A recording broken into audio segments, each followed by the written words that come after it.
Oke, udah mulai.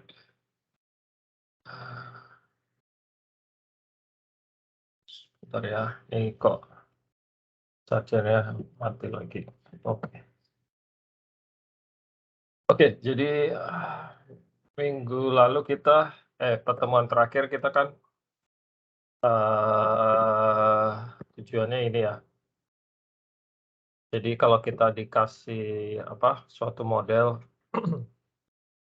model, lapisan gitu ya, dan diketahui, jarak offset, dari source ke receiver, kemudian thickness dari layer-nya dan velocity dari layer-nya, maka kita mau tahu waktu tempuh dari gelombang seismik dari source ke receiver gitu ya.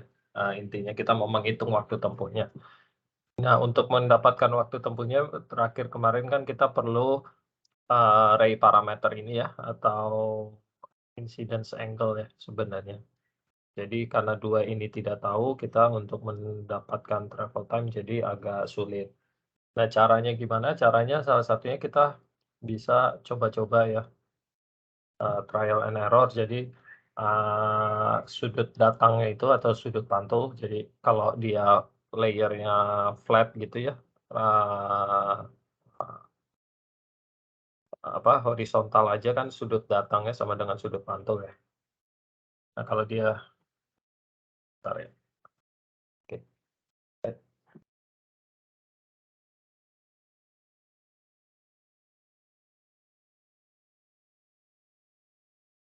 bentar ya, ini charger saya ini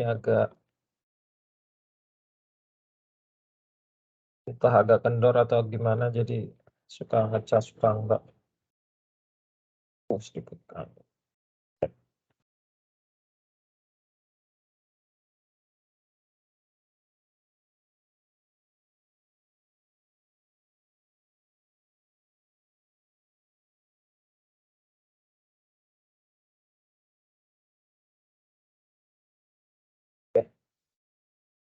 Nah, jadi, eee, kita coba-coba ya, kita kasih sudut, dari 0 sampai 90 gitu misalnya, setiap 1 degree. Jadi kita hitung kalau 0 derajat, kita dapat masukkan ke persamaan yang kita sudah pelajari di terakhir, kita dapat jarak offset-nya. Dari jarak offset-nya ini dibandingkan offset kita dengan offset hasil perhitungan gitu. Kalau selisih antara keduanya kecil, cukup kecil atau hampir nol gitu ya, kita anggap itu adalah, nilai sudut datang atau sudut pantul yang benar. Jadi, ray parameternya kita dapatkan, kemudian kita bisa hitung, waktu tempuhnya gitu ya. Nah, kalau, cara coba-cobanya kalau, eee, manual kita harus loop setiap sudutnya ini ya, tapi di MATLAB atau di Octave itu ada fungsi yang bisa dipakai kita namanya F0 ya. F0 ini untuk mencari, zero dari suatu fungsi. Jadi, eee, kalau kita mempunyai suatu fungsi, kita bisa mendapatkan harga X fungsi. Kita punya suatu function fungsi X gitu ya, kita bisa mendapatkan harga X yang di mana X hasil perhitungan apa, dengan X sebenarnya itu, selisihnya nol atau mendekati nol gitu. Oke, jadi kita latihan kemarin ya, terakhir ya, kita coba latihan itu, eee, kurang lebih seperti ini ya, kalau kalian buka latihan 2A. Jadi kita akan looping, tapi looping-nya untuk karena kita punya lebih dari 1 layer ya, contohnya di latihan tuh 9 kalau tidak salah. 9 layer berarti kita harus looping untuk setiap layer dan setiap receiver atau trace ini sebenarnya receiver kan, jumlah receiver. Jadi karena kita punya saya lupa berapa receiver ya di latihan itu. Kita buka dulu.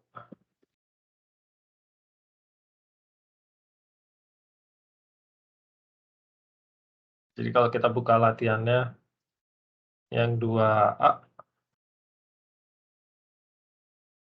jadi di sini kita punya,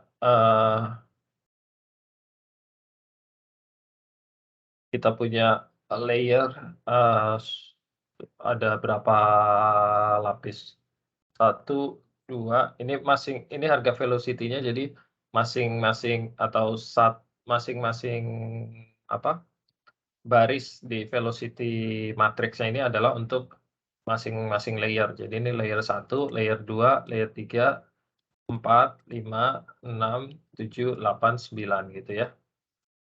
Jadi kita punya 9 layer, dengan Z atau kedalaman, dari 0 sampai 2000 meter.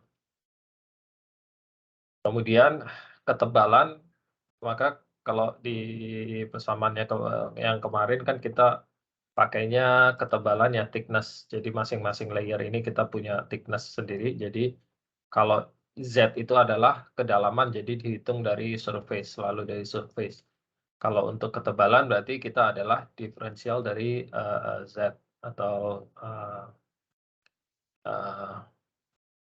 apa, atau Z kedalaman adalah integrasi dari atau sumasi dari H-nya ini ya, penjumlahan dari ketebalannya. Karena sumasi itu lawannya adalah penurunan ya, turunan jadi diferensial. Untuk jarak D ini adalah jarak detektor atau jarak receiver dari source-nya. Kita punya satu source, tapi kita punya banyak receiver. Kita punya, receiver dari 50 meter hingga 3 kilometer, dengan interval antar receiver-nya setiap 50 meter. Jadi total ada berapa itu, kurang lebih, eee,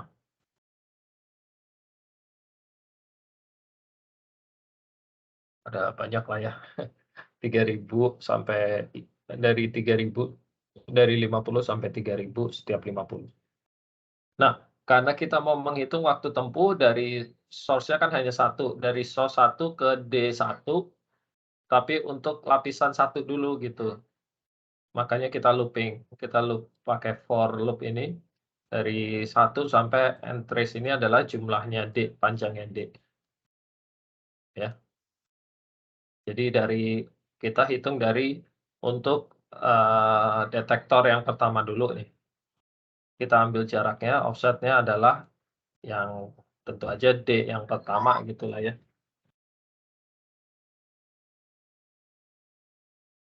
Nah, untuk berikutnya kita akan, looping, eee, tadi kan untuk layer 1 detektor 1. Berikutnya kita akan looping untuk, karena kan dia dari layer 1 gelombangnya kan jalannya gini ya, dari layer 1 terus ke layer 2, layer 3, dan berikutnya sampai 9 gitu ya, sampai layer 9. Jadi berikutnya kita looping terhadap,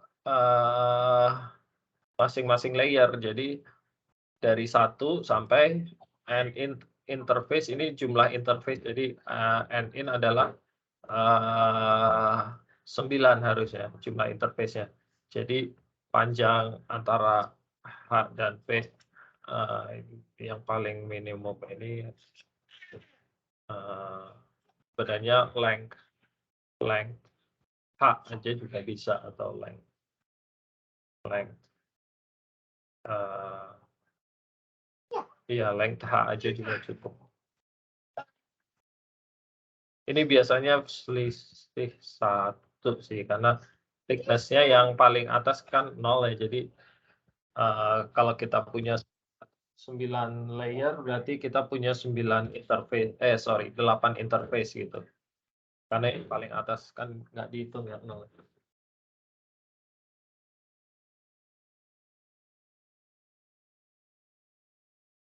Ah, jadi kita, punya 8 interface gitu ya. Ini 8 interface dari 9 layer.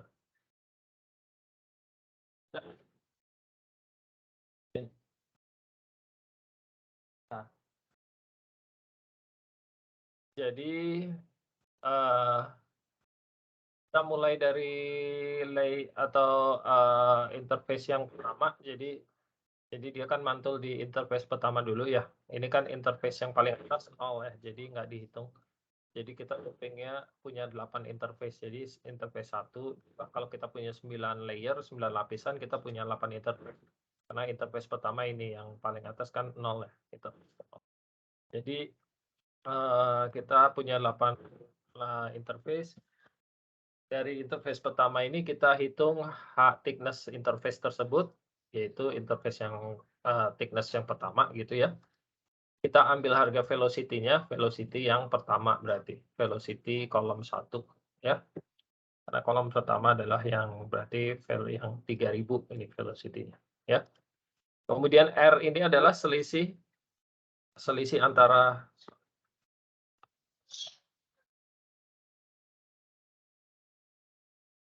bentar ya. Error ini adalah selisih nanti antara offset hasil hitungan kita dengan offset yang kita miliki yang original, yang itu ini D-nya. Nanti dibanding. Nah, seperti saya sampaikan di yang terakhir kemarin, selisihnya antara hasil hitungan dengan dengan harga sebenarnya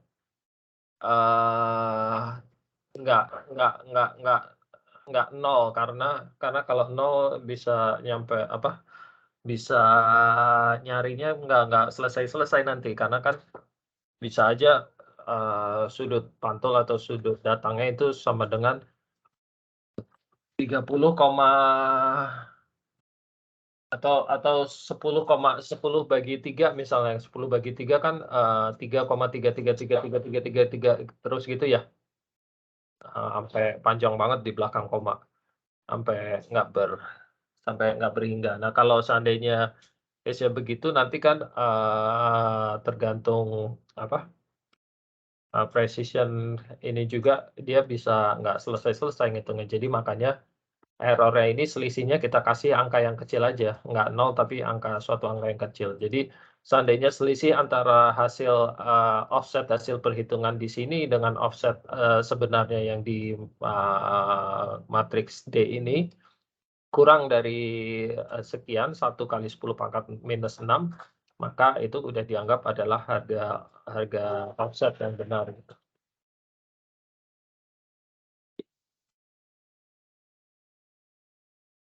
Nah, berikutnya berarti offset-nya adalah ini X.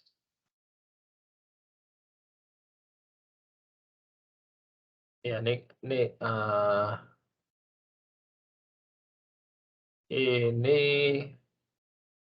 inisial aja sini, inisial. Jadi ini adalah harga inisial yang kita pakai, kita ambil berapa lah. Kalau kita coba-coba dari angka berapa gitu. Kemudian kita hitung ray parameternya atau P-nya dengan pakai F0 ini. Jadi kita F0 suatu fungsi yang namanya fun ray ini. Jadi kalau kalian buka di folder yang sini ke main, di situ ada folder main, ada apa? Ada namanya fun ray ini. Nah ini, kalau kalian buka ini atau pakai ini, kita buka pakai ini. Jadi kalau kalian pergi ke main, sini ada namanya fun ray.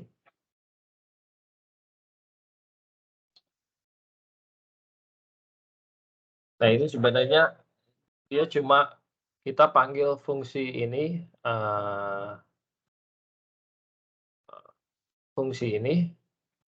hanya adalah fungsi untuk menghitung offset-nya, selisih. Ini kan hitung offset ya kemarin di persamaan yang mana itu, yang ini ya, kalau nggak salah, sorry. Yang persamaan 1. Jadi ini menghitung offset, ya kan? Ini menghitung offset-nya, jarak offset. Kita kurangi dengan offset hasil offset sebenarnya D ini. Jadi kita kurangi, seandainya selisihnya nanti, selisihnya nanti lebih kecil daripada 1 kali 10 pangkat minus 6, dia akan stop gitu, berarti itu jawaban. Kalau dia udah stop, berarti kita dapat harga ray parameternya, P-nya. Kita punya harga ray parameter, kita bisa hitung harga sudut pantulnya atau sudut datangnya. Sudut datangnya adalah arcus sinus dari ray parameter dikalikan velocity ya. Ini ray parameter, mana ini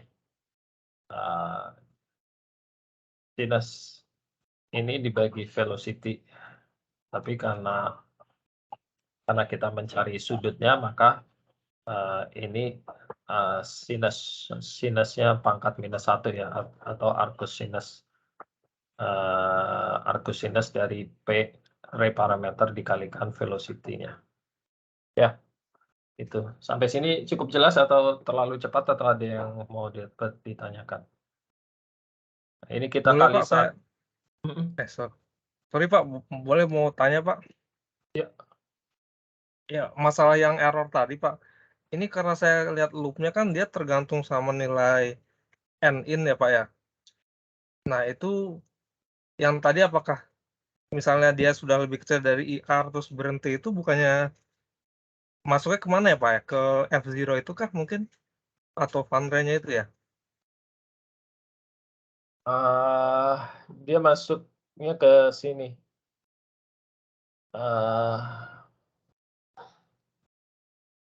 Di sini, dia dihitungnya pakai F0. Jadi F0-nya ini. Harga error-nya ini. Jadi seandainya saya dapat fungsi ini tadi ya, fungsi ini kan yang ngitung selisihnya ya. Fungsi ini kan yang ngitung ini kan jarak offset nih. Offset dikurangi D offset sebenarnya. Itu dia dihitung sama si F0 ini.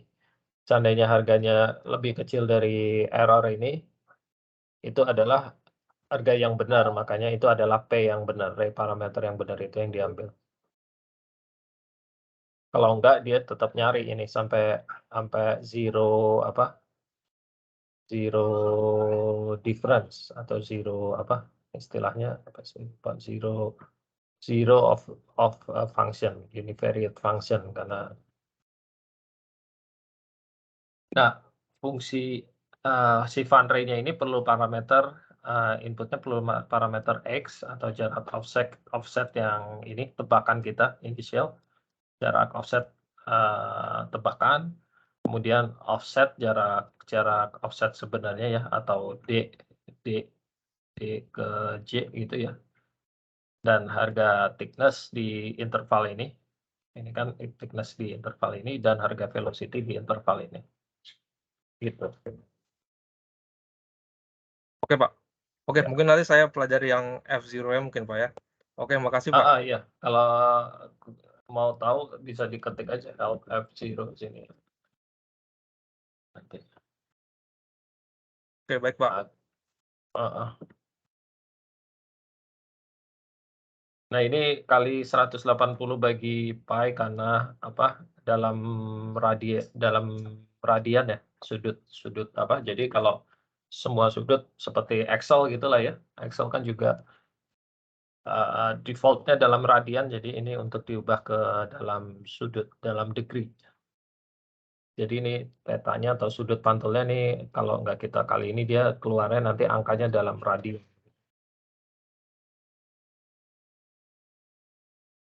Kita kan sudut biasanya dalam degree ya, bukan dalam radian mengukur ya. Jadi ini mengubah sudut ke degree, dari radian ke degree.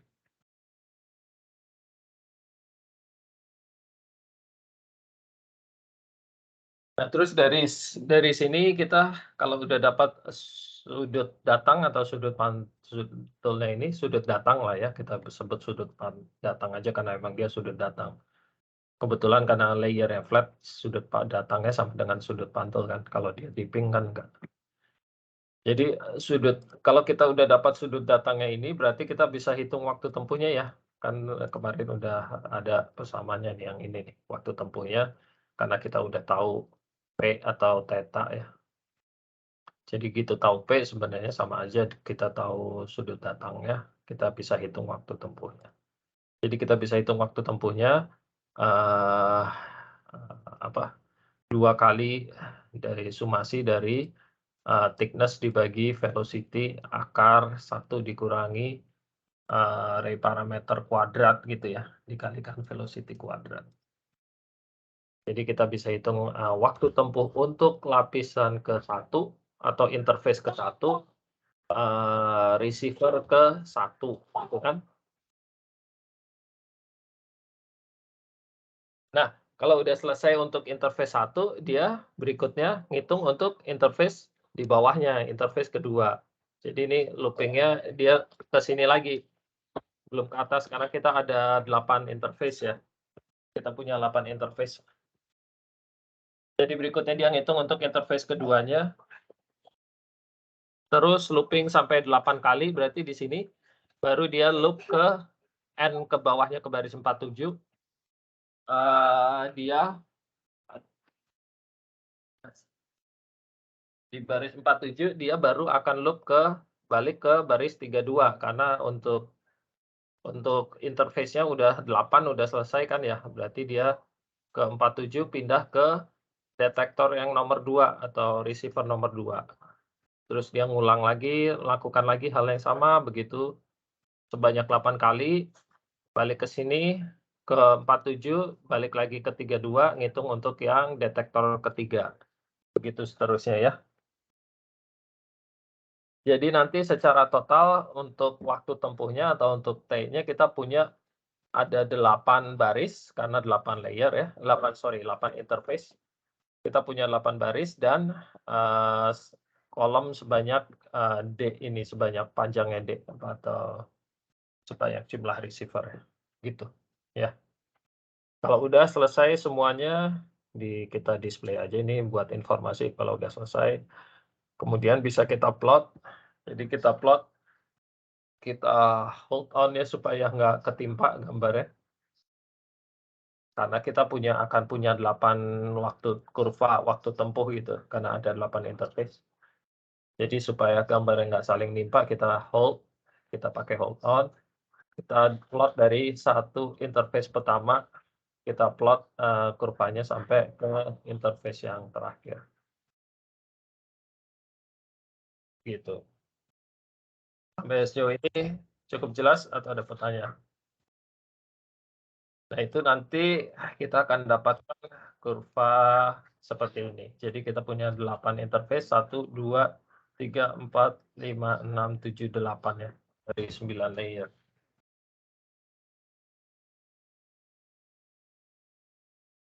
Nah, berikutnya kemudian kita akan coba bikin sintetik gitulah ya, sintetik. Seolah-olah kita seperti melakukan seismik karena ini adalah kurva waktu tempuhnya tapi nggak ada amplitude-nya gitu ya. Jadi kita, buat dummy aja, kita buat density karena velocity udah ada, kita velocity kan ada tadi ya dikasih di atas ya, di sini, baris 19. Nah, untuk mendapatkan seolah-olah ini jadi data seismik itu kita perlu density dan velocity, shear velocity. Saya pakai setengah aja, shear velocity-nya setengah dari Vp, density-nya, dikasih aja. Berarti density-nya juga ada 9 karena untuk 9 layer, 1, 2, 3, 4, 5, 6, 7, 8, 9. Dari sini kita bisa hitung, kita bikin Tmax-nya, jadi harga T yang paling besar. Karena kita nggak tahu ini sepanjang apa, jadi kita ambil aja yang harga T waktu tempuh yang paling besar, kemudian sample rate-nya kita kasih 2 milisecond atau 4 milisecond terserah. Kita bikin, ini untuk sumbu T atau sumbu vertikalnya dari 0 sampai T maksimum setiap 2 milisecond begitu ya. Nah, kemudian kita taruh apa, koefisien refleksinya atau spike-nya karena saya nggak tahu mau berapa harganya, kita isi dulu semua dengan angka 0 ya. Jadi zeros, ini saya isi zeros kan, karena saya belum tahu harganya berapa, harganya nanti akan kita hitung gitu ya. Tapi ini saya siapin tempatnya dulu, isinya 0 semua dengan baris sepanjang jumlah time sampelnya dan kolom sebanyak jumlah detektornya gitu ya. Oke, berarti kita bisa bikin sintetiknya dari sama, berarti kita looping setiap interface dan setiap detektor atau setiap receiver. Nah, untuk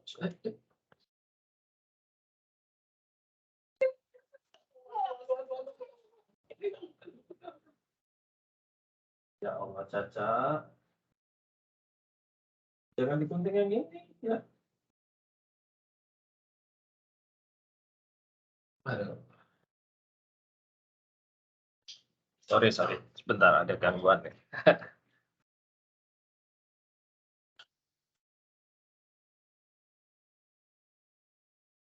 Gunting-gunting yang itu ya.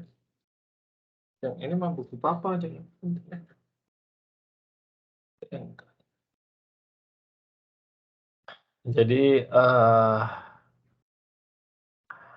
Jadi kita looping lagi,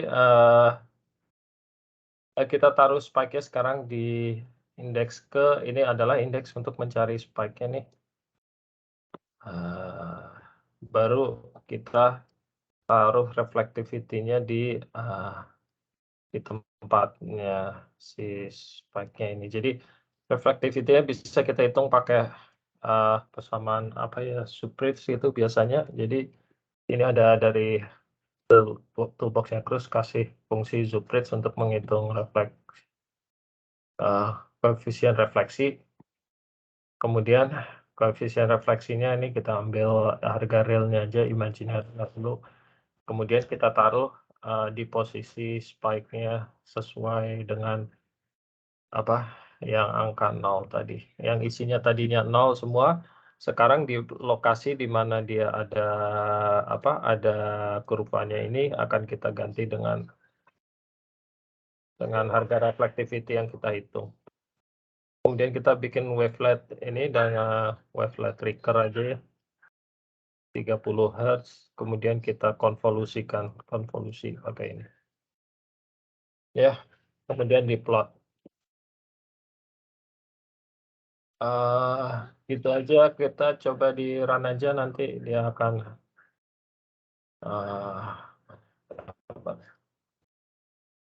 masih hitung. Nah, ini.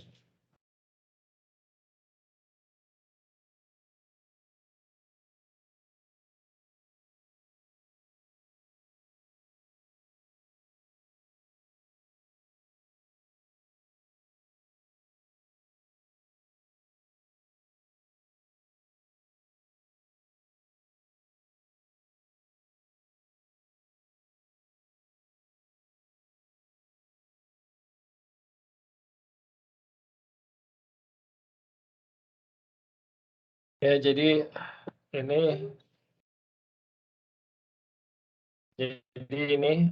kurvanya, waktu tempuhnya dia ada 8 interface dari 1, 2, 3, 4, 5, 6, 7, 8. Kemudian dari ini kita konvolusikan dengan wavelet tadi, kita buat hitung koefisien refleksinya, kemudian kita konvolusikan dengan waveletnya. Jadi kita punya 1, 2, 3, 4, 5, 6, 7, 8 sebenarnya. Jadi di yang atas ini harusnya kan ada lagi ya. Di sini nggak keluar karena ada yang tahu kenapa. Karena antara yang layer 1 dan layer 2 velocity-nya sama ya. dan juga density-nya sama juga, jadi nggak ada kontrasnya. Jadi di sini kenapa nggak ada, walaupun di sininya ada ya, karena di sini kan cuma ngitung waktu tempuhnya aja. Cuma karena antara layer 1 dan 2 ini nggak ada kontras, jadi dia nggak kelihatan ini. Oke, gitu. Ada pertanyaan sejauh ini atau ada yang kesulitan, ada yang nggak keluar ininya, gambarnya, atau semua bisa?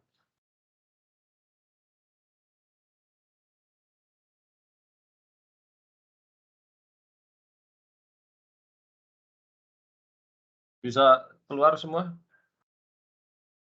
Halo, tes tes. Bisa, Pak. Oke. Bisa, Pak. Oke, berarti, nah ini sebenarnya yang tadi saya.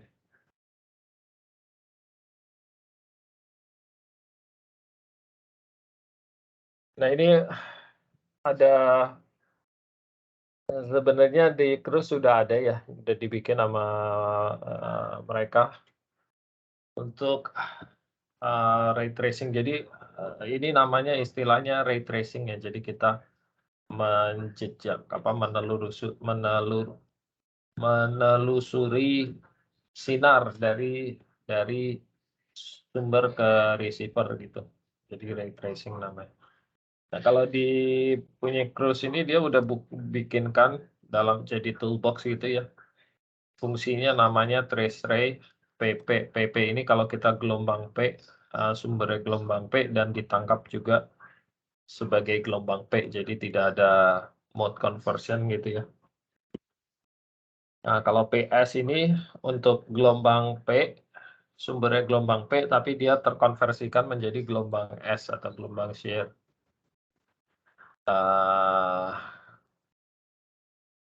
Ini trace ray PP namanya. Dan itu ada demonya juga kalau kita ketik ini ray trace demo di sini. Di command window.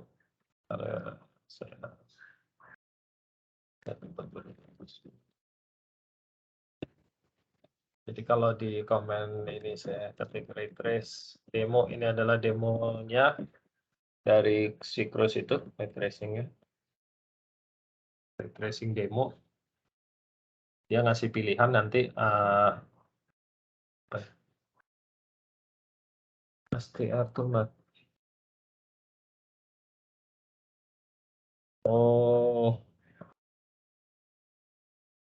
STR tuh udah nggak ada.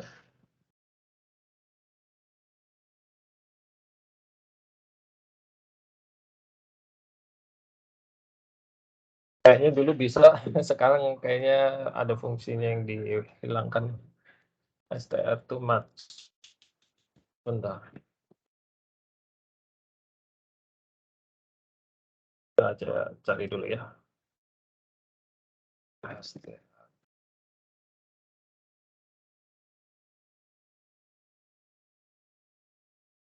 Apa sekarang?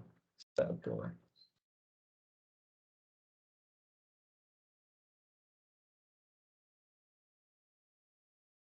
Obsolete function. Oh, udah di remove nih kayaknya. Jadi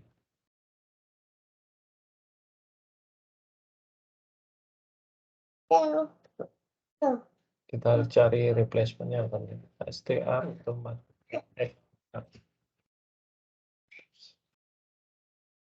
Char, gantinya char. Jadi Ngapain? create string array from matrix.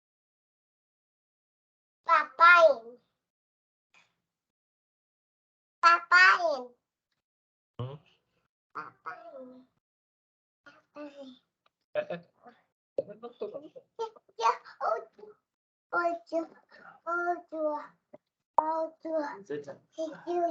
Turun jatuh nanti. Hey, hey, hey, hey, hey.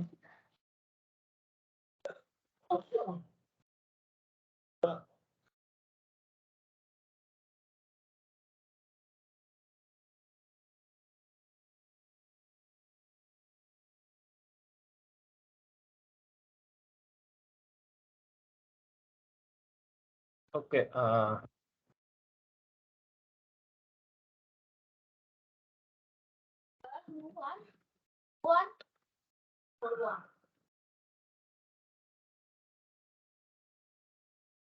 ini jadi ini udah obsolete. Terus kita ganti. Kalau kita Duduk nih, duduk. Nah, Duduk. oke. Biasa dong. Nah ini dia nanti keluar pilihan ya. Jadi kalau kalian mau ganti tadi itu ester tomatnya diganti char aja.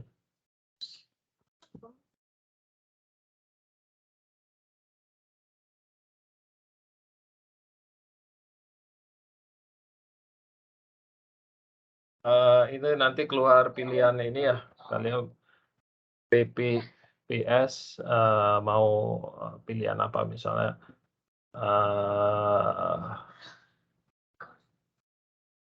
yang PP recording gitu ya, OBC recording misalkan.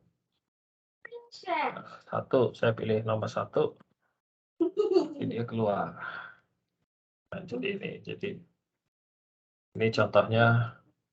Jadi dari source-nya di sini, receiver-nya di sini, dia refresh ke ini ada berapa lapis ya? Kayaknya 3 atau 3 lapis kayaknya. Ini untuk gelombang P, jadi sumbernya gelombang P ditangkap sebagai gelombang P. Jadi kalian lihat sudut datang dan sudut pantulnya sama ya, jadi ininya simetris gitu.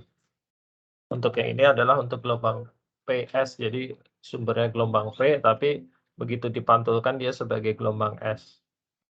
Makanya ini nggak simetris ya, karena gelombang S lebih lambat gitu ya. Jadi makanya ini lebih tidak, jadinya nggak simetris antara kiri dan kanan. Diwarnain merah kalau untuk yang S ya. Dan ini adalah kurva waktu tempuhnya untuk semua receiver ini.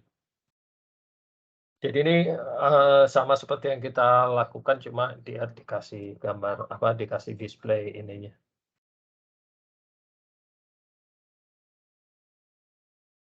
Tapi gitu ya. Kalau mau coba yang mana, ini lebih kompleks lagi, misalnya yang nomor 6, jadi ada multiple, jadi dia nggak hanya 1 kali mantul, tapi bisa berkali-kali mantul gitu. Kalau kita pilih nomor 6. Nah ini jadi nggak hanya 1 kali, tapi 1 kali mantul ke atas, dipantulin lagi ke bawah, jadi 1, 2, 3, 4, 5, 6, 7, 8, 9, 10 gitu, 10 kali mantul. Cuma semua sebagai gelombang P, jadi sumbernya gelombang P diterima sebagai gelombang P juga. Kalau di sini lebih kompleks lagi karena kadang dia dipantulkan sebagai gelombang S gitu, jadi sumbernya gelombang P, pantul ke atas P, pantul ke bawah jadi S, ke atas S balik lagi jadi P ke sini, balik lagi, dan terakhir sebelum ke receiver dia jadi S lagi. Kayak gitu, dan waktu tempuhnya adalah seperti ini ya. Jadi lebih panjang, jadi lebih lama dia karena dia mantul-mantul dibanding yang tadi pertama kali. Yang pertama kali tadi saya tutup lagi. Yang pertama kali dia cuma sampai 2,55 second lah. Yang ini dia sampai lebih dari 3,2 second. Ya. Kalau mau lihat velocity modelnya yang dipakai untuk ray tracing ini, jadi velocity-nya seperti ini ya. Oh, nggak cuma 3, tapi ada banyak layer. 1, 2, 3, 4, 5, 6, 7, 8, 9, 10 layer di sini. Velocity P-nya yang biru, velocity S-nya yang merah. Oke, kalau udah selesai di enter aja atau di pilih 0. Nah itu contohnya. Sekarang kita latihan 2B ya. 2B.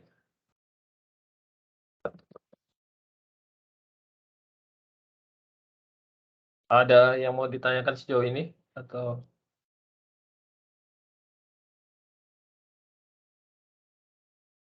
Kalau nggak ada, kita lanjutkan ya. 2B adalah kita pakai toolnya Cycrus tadi, tracer ini. Jadi biar nggak capek-capek kita bikin ngitung pakai F0. Kita pakai toolbox yang udah disediain sama Cycrus aja. Kita tinggal panggil aja. Kita panggil, kemudian kita konvolusikan lagi dengan wavelet-nya ya. Kita hitung sintetiknya seperti tadi lagi sama. Cuma kita kali ini kita pakai toolbox-nya Cycrus ini. Yang B. Jadi kita punya model 3 layer di sini ya. Modelnya 3 layer. Nanti akan ada 2 interface ya, 2 bidang batas, 2 interface. Tadi kan kita hitungnya for looping gitu ya, for dari interface pertama untuk detektor pertama gitu kan ya, kita looping. Kalau ini semua itu semua udah dimasukin sama si Cruise ini ke dalam toolbox namanya traceray pp, ke dalam fungsi namanya traceray pp. Kita tinggal panggil aja, panggil dia. Cuma dia perlu input parameter velocity p, thickness, velocity mediumnya, thickness mediumnya, kedalaman receivernya, kedalaman source-nya atau kedalaman sumbernya, kedalaman receivernya, dan ke ZD ini apa? ZD ini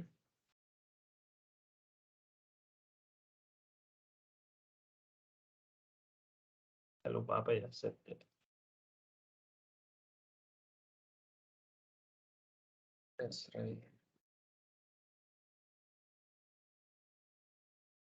Depth of reflection. Oh, iya, oke.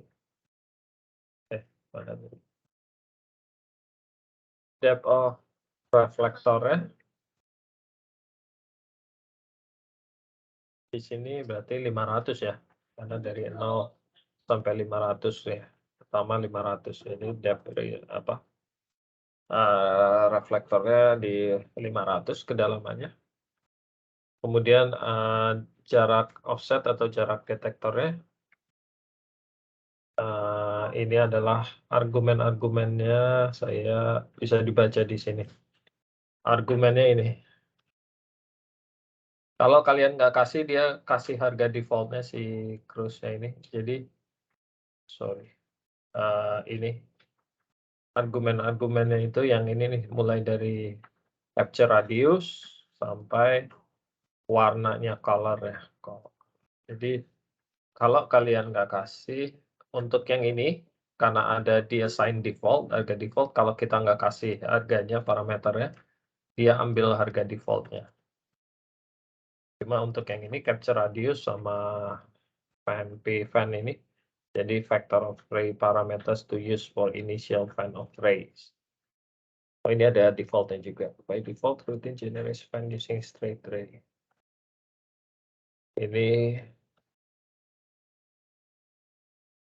ada defaultnya juga. Cuma capture radius yang nggak ada defaultnya, jadi harus kita kasihin. Di sini saya pakai 10 ya. Capture radiusnya 10 meter. Kemudian ini adalah parameter yang optionalnya tadi. Parameter lainnya.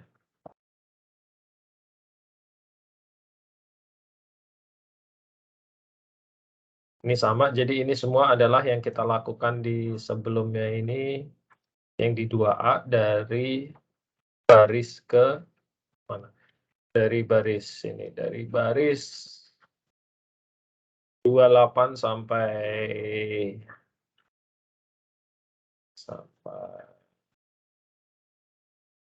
sini, sampai 7 ya. Jadi baris ini yang kita ketik di latihan 2A, dalam 2B itu dibungkus jadi satu sama si terus jadi trace ray PP ini kita tinggal panggil aja ya.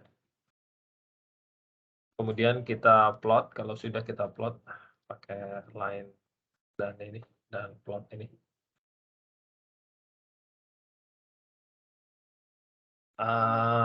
Baris 31 sampai apa? Sampai ke sini itu sama seperti baris apa latihan 2A yang ini ya. Yang ini nih.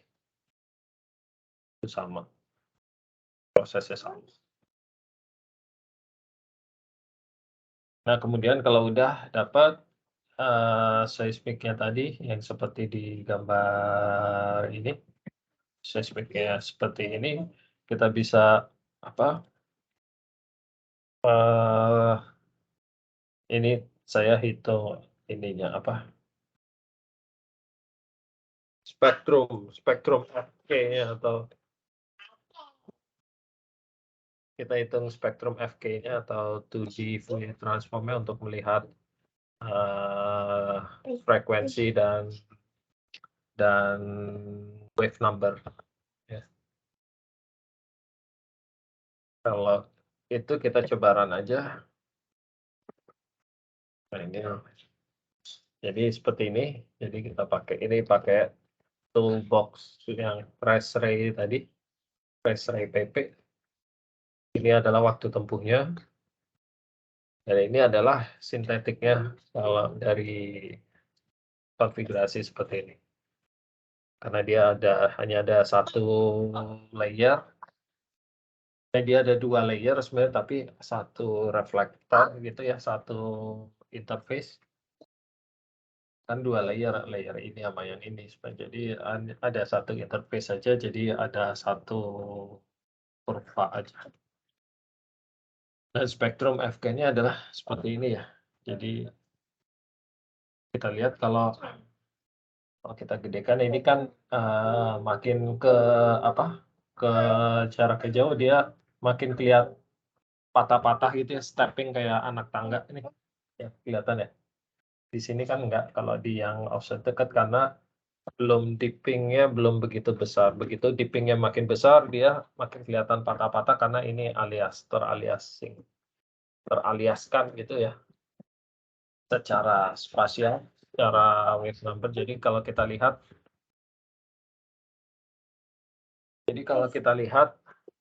ini dia di sini tapi teraliaskan ke sini gitu. Jadi ada aliasing, efek aliasing ini namanya.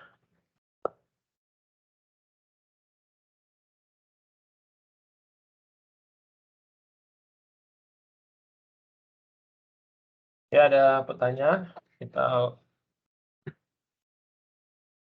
ya, what can you tell? Jadi jadi ini adalah efek aliasing ya. Ininya kelihatan patah-patah atau seperti tangga gitu ya, kotak-kotak. Dan ininya juga wrapping ke sini. Jadi frekuensinya dan di sini dia wrapping ke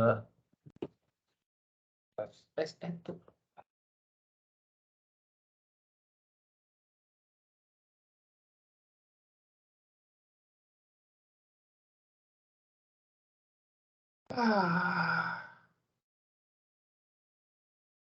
Nah, sekarang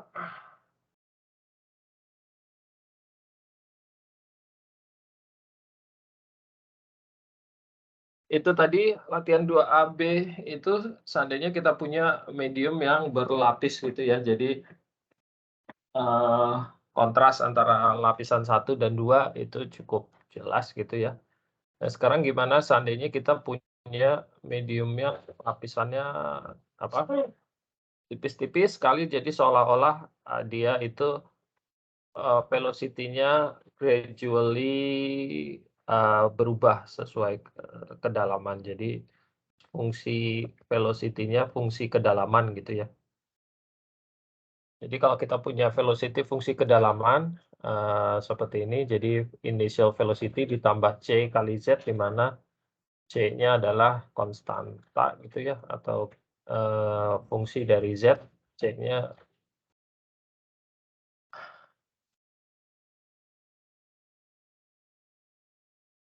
jadi suatu vertical velocity function gitu ya. Maka yang persamaan 1 dan 2 yang tadinya kita di sebelumnya ini, kita sumasi, kita discrete kan ini.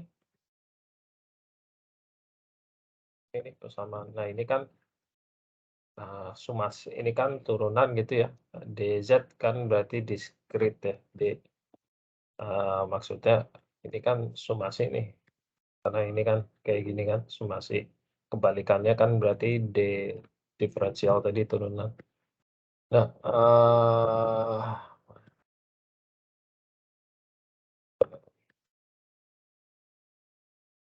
jadi persamaan 1 dan 2 yang tadi kita bisa tulis kembali jadi seperti ini ya. Seandainya velocity-nya adalah fungsi vertikal atau vertically varian gitu ya.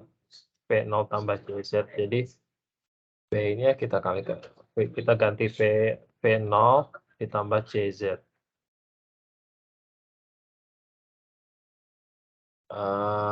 Demikian untuk yang waktu tempuhnya yang di persamaan 2 tadi dapat kita tulis jadi seperti ini bentuknya. Jadi V-nya adalah kita ganti menjadi V0 tambah C kali Z. Nah, karena velocity selalu makin tinggi, semakin dalam semakin tinggi, maka sesuai persamaan Snellius ya, yang sebelumnya, sudutnya berarti makin lebar gitu ya. Sudut datangnya makin besar.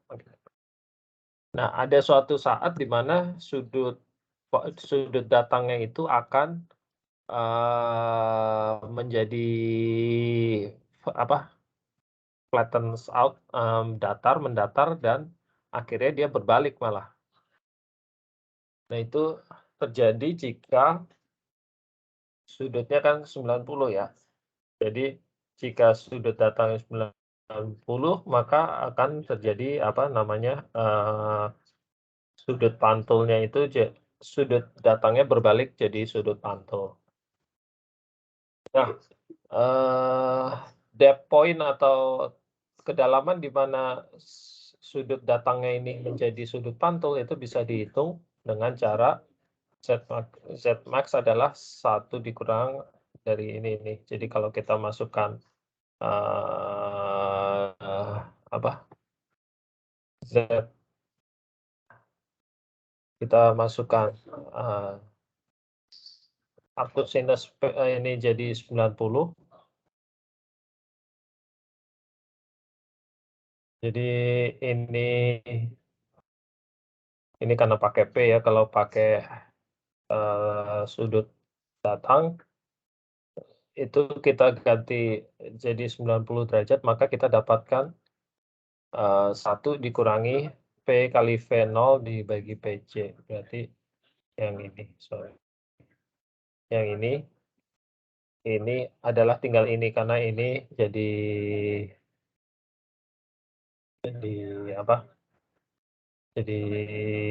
hilang. Nah, kedalaman di mana sudut datangnya jadi sudut pantul adalah sebagai berikut. Jadi pada saat kedalaman ini dia jadi berbalik arah, jadi sudut datangnya jadi sudut pantul. Itu yang namanya turning point ya.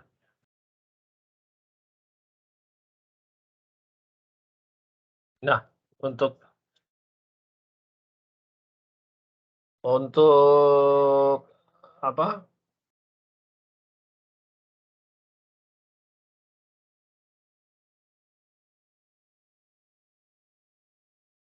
pada saat dia berbalik ini, sinarnya berbalik jadi sudut pantul, dibalik ke arah jadi ke atas lagi, dia akan memiliki dua harga untuk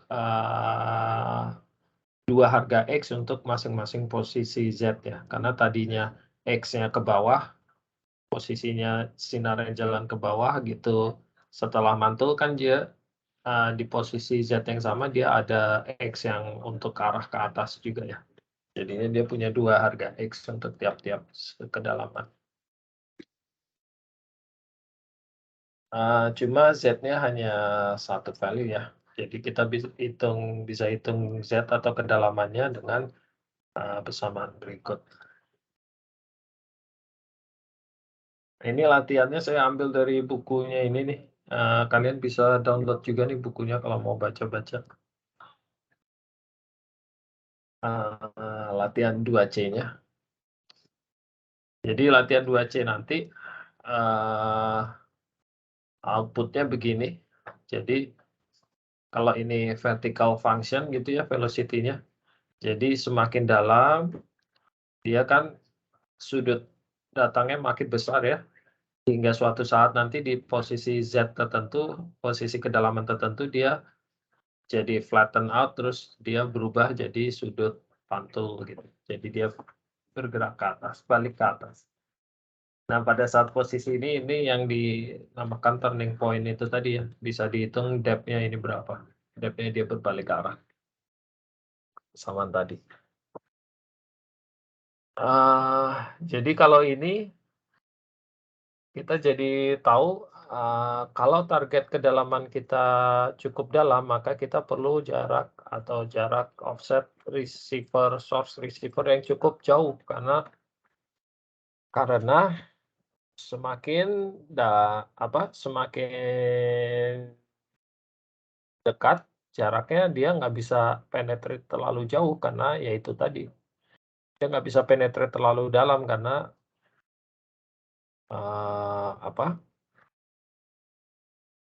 karena dia berbalik arah, gelombangnya berbalik jadi refraksi atau berbalik jadi memantul ke atas. Gitu ya. Nah, contohnya di sini berapa panjang kabel kalau saya targetnya di 5 kilo. Jadi kalau target saya di 5 kilo sini, berarti kabel saya paling enggak harus yang warna ungu ini. Lupa berapa meter. Di sini ada nih di bawah. Jadi paling enggak saya perlu sekitar 1.800 meter, jadi 1,8 kilo jarak source Pak, ke maaf, receiver-nya. Yep. Tampilannya di saya masih yang rumus rapid in vertical velocity function, Pak. Oh, sorry, semua masih sama. Tampilan saya di selesai Tampilan saya di exercise halaman 02C result, Pak. Halaman 31, iya, betul.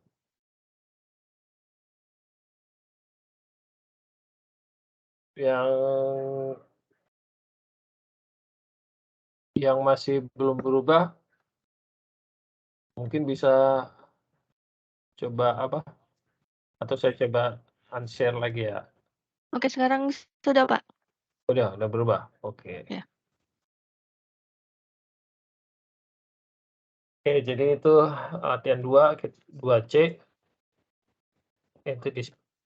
Jadi kita punya vertical velocity function ya, di mana V0 atau V di posisi surface, 1.500, C-nya 0,6, jadi velocity saya nanti V 1.500 ditambah 0,6 kalikan Z atau kalikan kedalaman. Nah, jadi di sini kita hitung depth untuk masing-masing elemen dari vektor X. Ini saya hitung Z-nya, kedalamannya. Kemudian ini kalau kita ada seandainya ada NaN ini adalah number. Jadi kalau ada pembagian dengan 0 dibagi 0 kayak gitu kan dia nggak bisa ya, dia not a number, jadi keluarnya none gini. Jadi kalau seandainya kompleks, keluarnya bilangan kompleks, kita ganti none supaya nggak ditampilkan. negatif juga ditampilkan kanan supaya nggak ditampilkan.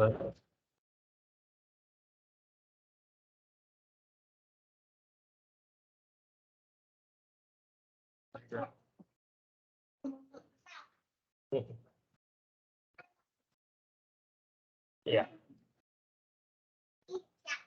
Iya. Ya kalau kita run ini keluarnya seperti ini, jadi dia makin dalam, sudutnya makin besar, makin lebar, sampai hingga pada suatu titik kedalaman nanti dia akan flatten out terus berbalik arah. Gitu ya.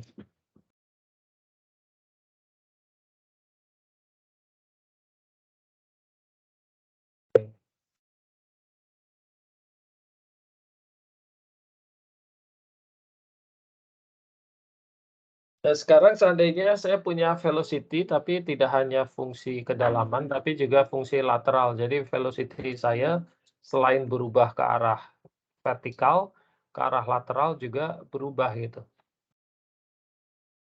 Nah ini caranya gimana? Agak kompleks, jadi cuma bisa kita selesaikan dengan cara velocity model kita bagi menjadi dalam suatu grid kecil-kecil gitu ya. Kalau demikian, kalau seandainya grid kita cukup kecil kan itu berarti dalam masing-masing grid dia seolah-olah velocity-nya konstan gitu ya. Jadi bisa kita selesaikan dengan seperti sebelum yang latihan 2A atau B. Di masing-masing grid-nya. Nah itu.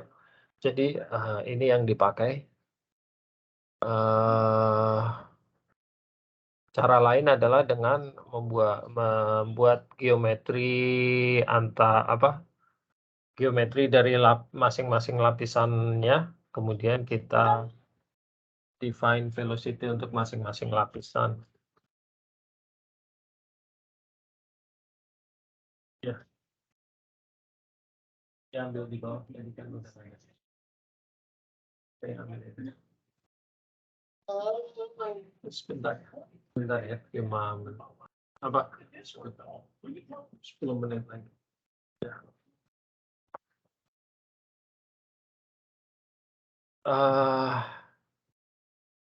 Nah, caranya kita bisa menyelesaikan dengan yang namanya persamaan eikonal gitu ya, kalau di matematik atau di ini namanya. Jadi persamaan eikonal ini kalau kalian pernah dengar, bisa digunakan untuk menyelesaikan kasus seperti itu, cuma hanya valid jika velocity gradiennya tidak terlalu besar. Atau jika frekuensinya tinggi ya, cukup tinggi. Jadi eikonal ini hanya pendekatan dari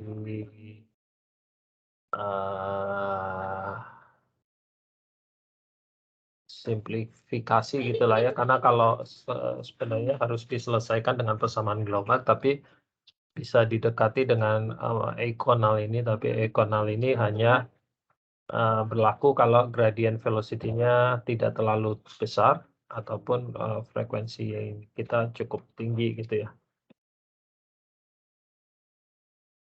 Nah ini latihan 2D itu kita akan ray tracing tapi untuk velocity model yang tidak hanya berubah vertikali tapi juga secara lateral.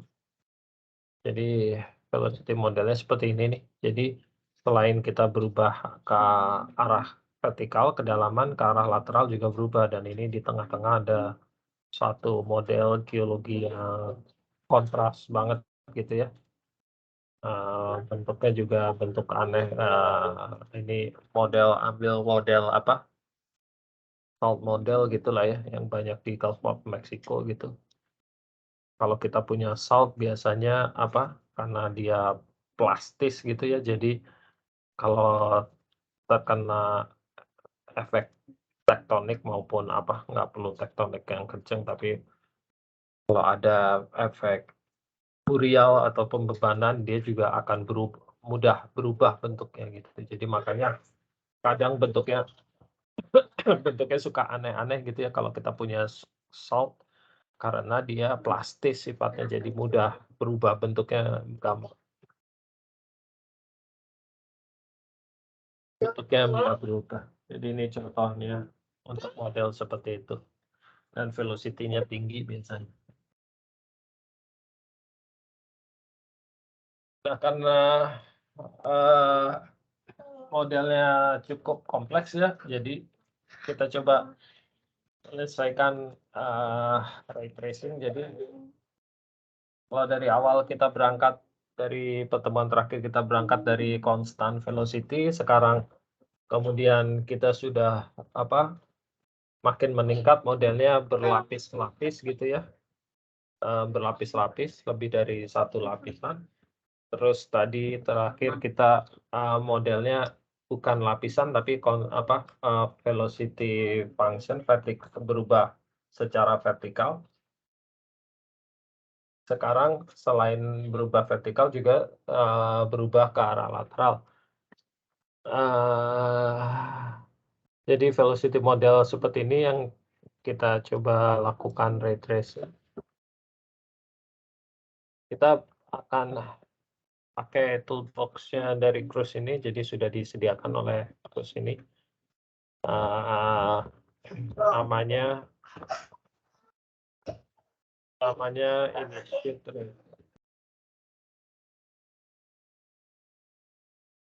Namanya Shoot Ray VXZ. Jadi untuk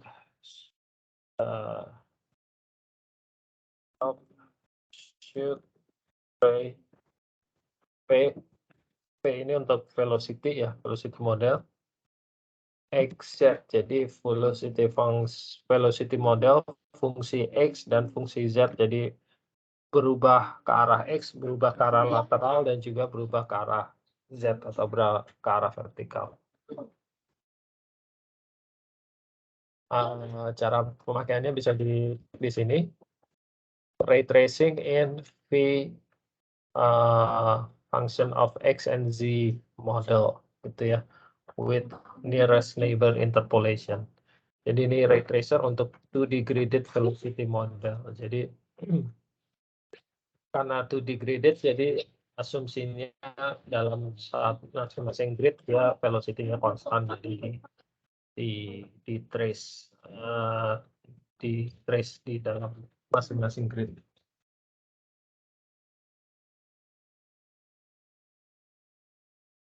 Jadi itu di latihan 2D. Di sini kita load velocity modelnya dulu.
Oke, sebentar, maaf. Jadi kita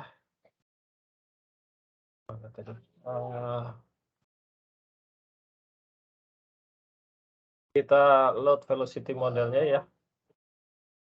Kemudian kita define sumbu vertikal dan sumbu lateralnya 15-16. Kemudian kita display ini modelnya ya. Nah, Sebelum kita melakukan ray tracing, khusus untuk yang ray tracing yang vertikal dan lateral variance ini, kita perlu,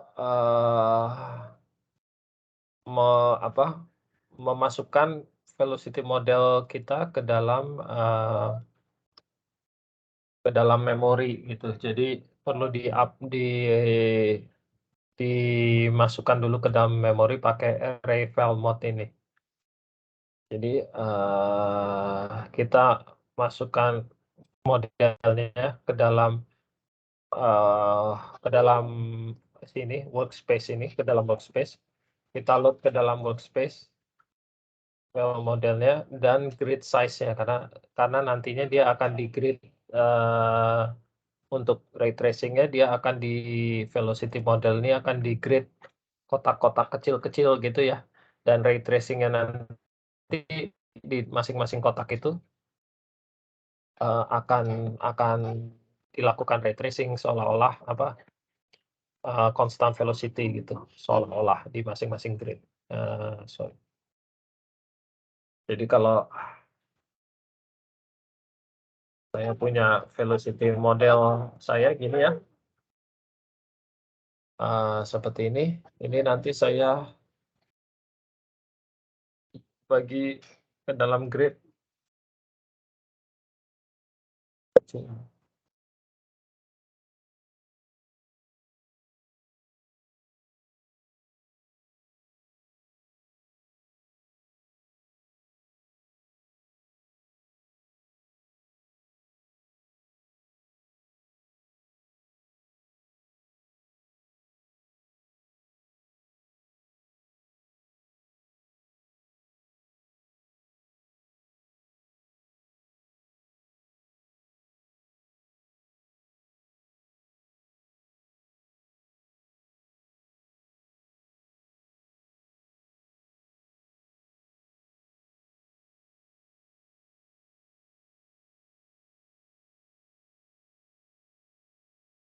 Nah, jadi velocity model saya akan saya grading seperti ini. Jadi nanti saya ray tracing-nya di dalam masing-masing grid ini, seolah-olah velocity-nya konstan gitu. Walaupun kalau saya lihat modelnya sebenarnya dia nggak konstan. Tapi kalau kita bagi menjadi grid kecil-kecil ini seolah-olah di masing-masing kotak ini dia seolah-olah konstan velocity, bisa kita ray trace, seperti cara kita sebelumnya, begitu ya. Jadi,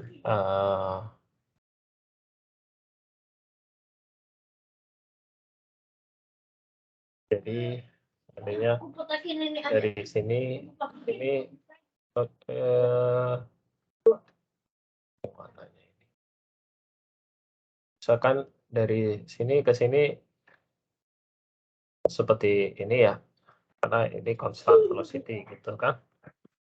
Kemudian nanti di sel berikutnya atau di grid berikutnya karena velocity-nya lebih kencang dia begini misalkan gitu. Terus dia ke sini sel berikutnya kan ya, itu nanti misalkan lebih slow velocity-nya jadi ke sini gitu. Ya. Dan seterusnya misalnya ini di sini velocity-nya sama gitu. Di sini misalkan nanti ini jadi agak cepat.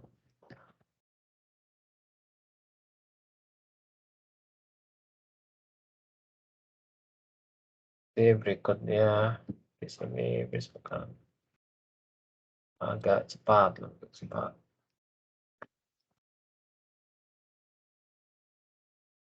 Ini berikutnya nanti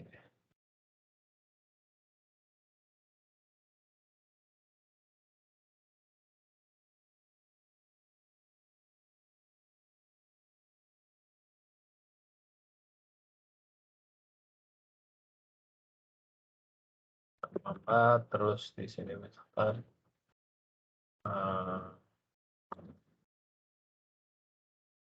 Oke.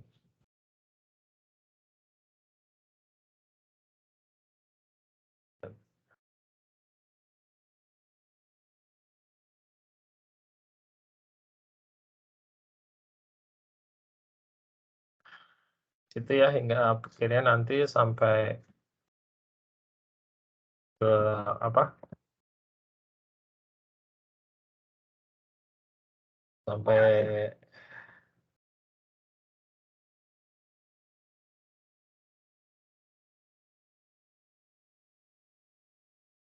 jadi misalnya sampai yang di paling bawah begitu dia. Nah, jadi kan ini seolah-olah sinarnya berkelok-kelok gitu ya, padahal di masing-masing grid ini sebenarnya dia konstan gitu. Jadi karena kita grading kecil-kecil dia seolah-olah jadi berbelok-belok gitu sinarnya ya.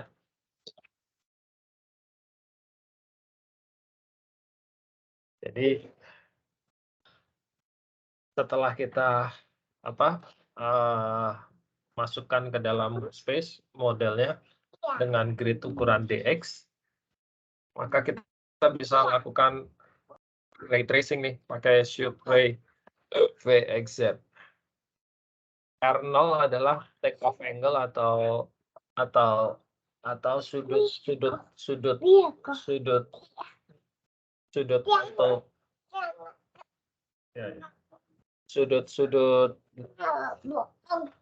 atau take off angle atau sudut initial angle ya, sudut awalnya. Jadi sudut pada saat dia mulai bergerak dari sumbernya. Sudutnya itu R0 itu tadi ya, R0. Jadi di sini nih R0 take off angle. Ya kalau udah coba aja kita run. Jadi nanti velocity modelnya yang model tadi ya, yang model kompleks. Dan ini adalah hasil ray trace-nya. Cuma 6 detik kalau di saya, mungkin tergantung laptop masing-masing. Jadi posisi source saya di tengah-tengah model ini ya. Dan gelombangnya pertama take off angle-nya sekian nih, dari take off yang ambil dari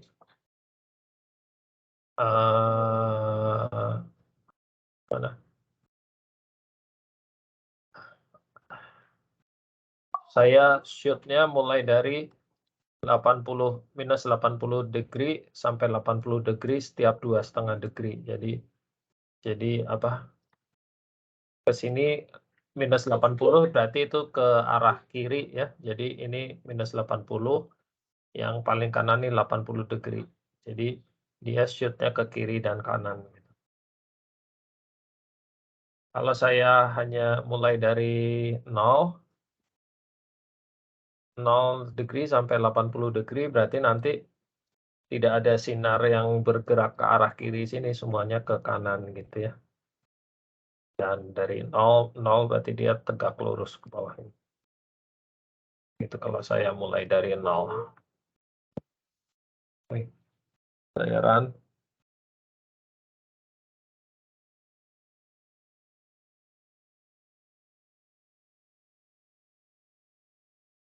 Seperti ini.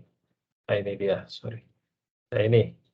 Jadi semua sinarnya semua mulai dari 0 sampai 80, jadi hanya ke arah kanan. Ini karena di sini ada yang dari sini mantul ke sini, terus mantul ke sini, jadi ada yang ke kiri ya. Yang kirinya tapi dari pantulan, bukan dari sumber ya.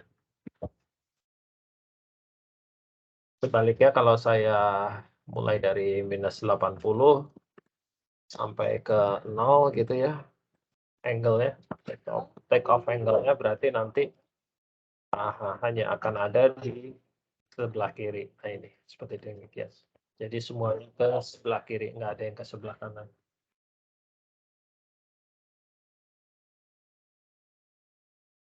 Gitu ya, cukup jelas ya. Nah sekarang kalau seandainya saya mau ganti posisi source-nya nggak di tengah-tengah, bisa aja. Jadi misalkan source-nya saya taruh di pinggir kiri misalkan ya. Berarti saya ini aja tadi lakukan. Jadi saya tinggal ini X0-nya tinggal saya ganti. Ini kan saya tengah-tengah ya N/2 setengah dari modelnya. Kalau saya mau mulai dari kiri berarti X0-nya posisinya saya ada di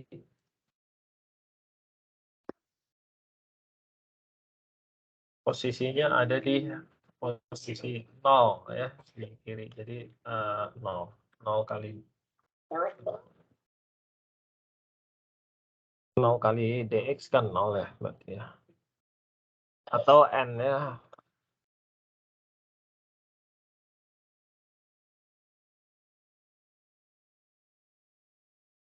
nol. Ini apa? Jadi kalau saya mulai dari 0 nanti dia akan sumbernya di sini ya, di pojok kiri ya. Mau. Nah ini, jadi sumbernya ada di sini, di pojok kiri. Dia sinarnya ke sana. Nggak nyampe ke bentuk solve ini ya, kecuali yang paling bawah ini atas.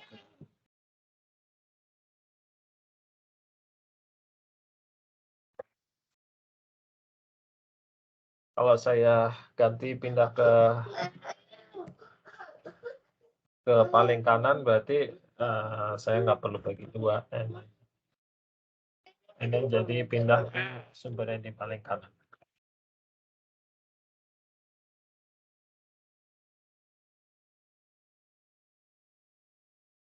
Oke,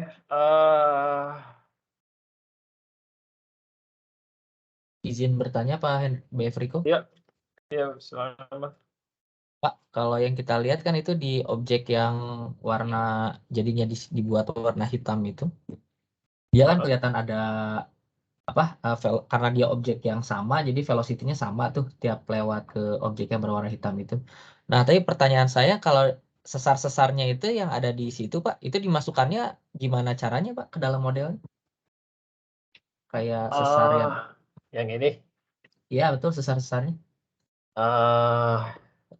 Itu cuma dibikin kontras velocity-nya aja antara yang ini dengan ini gitu. Oh, oke. Antara ini dengan ini. Oh, oke Pak. Jadi itu sebenarnya datanya udah dimasukkan ke dalam exercise 02D ini gitu. Iya. Kalau yang sesar itu. Di mana itu Pak Bapak masukinnya? Ini cuma load aja. Oh, jadi itu kalau di situ data view modelnya. Iya, kalau warnanya saya ganti itu saya pilih grayscale biar kelihatan sinar ray tracing ya. Kalau saya ganti ininya warna lain gitu ya. Nah, gini sih. Jadi antara pixel warna pixel velocity di sebelah sini dengan di sebelah sini dibedakan gitu. Jadi seolah-olah ada bulknya itu ada harga sendiri sih. Nah, jadi kalau saya klik sini, kalau nggak keluar harga ya, cuma ini. Jadi voltnya itu dikasih harga yang beda mas, harga sendiri. Kalau saya tampilin. Saya kira Bapak di gridnya itu dibuat buat fault plane ya, fault plane udah gitu miringnya berapa, udah gitu ininya berapa, displacementnya berapa gitu.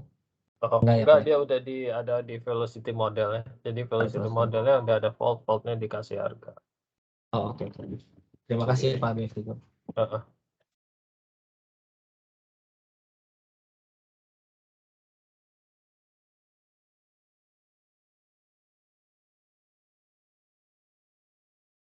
Oke, jadi ada pertanyaan lagi nggak?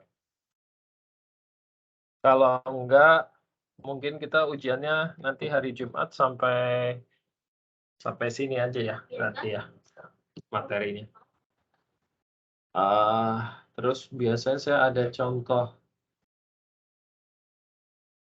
Pilihannya di situ di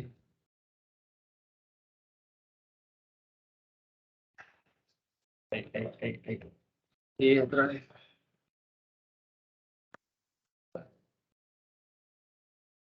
Di drive sini ada contoh latihan tahun lalu tuh. Tuh. Sebentar. Bentar ya. Jadi di drive ini ada contoh yang tahun lalu sama 2 tahun sebelumnya. Jadi kalau kalian mau lihat contoh soalnya seperti apa, ada di sini ya. Ada di folder ini, tempat kalian download ini apa tuh, startup sama itu ya. Masih ada kan ya?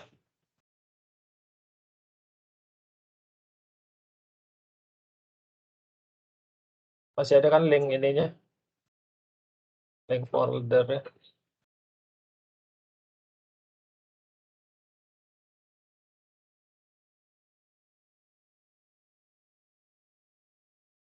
Top.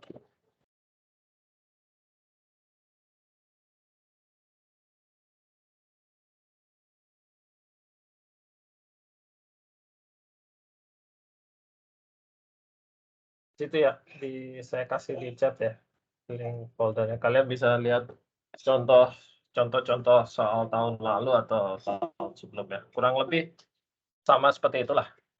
Tapi paling materinya cuma sampai materi yang hari ini aja. Di Ya. folder apa tadi Pak Befriko? Ada di kolom folder chat apa? itu kebuka nggak? Udah saya copy. Sudah saya buka. Ada beberapa folder di situ, Pak. Nggak di dalam folder sih, dia di dalam. Oh iya, di luarnya ya, Pak. Di luar. Namanya UTS 2021 ya, Pak? UTS Ya, 2020. 2021 Oke, sama Pak. 2020 tuh kan. Oke, Pak. Oke. Ada pertanyaan lagi? Kalau enggak, kita akhiri dulu. Kebetulan anak saya udah rewel ini. Iya. Ada pertanyaan lagi? Jauh ini? Tidak ada apa saya, Pak. Oke. Kalau udah, mungkin nanti kita ketemu Jumat ya untuk UTS ya. Iya, Pak. Oke. Terima kasih atas waktunya nih. Mohon maaf saya sering reschedule karena